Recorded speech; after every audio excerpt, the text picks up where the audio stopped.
I'm sick and tired of hearing about all of the radicals and the perverts and the liberals and the leftists and the communists coming out of the closets. It's time for God's people to come out of the closets, out of the churches, and change America.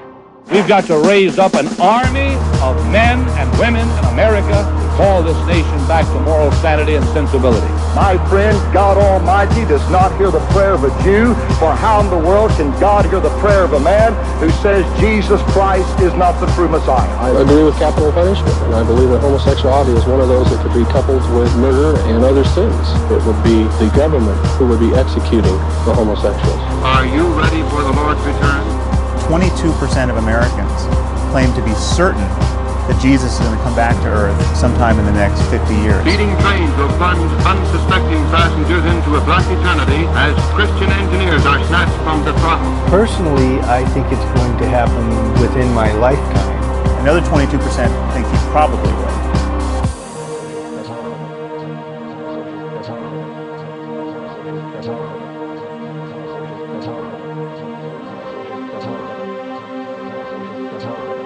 The first several decades of Christianity had no historical Christ. Mark himself probably did not believe he was writing history.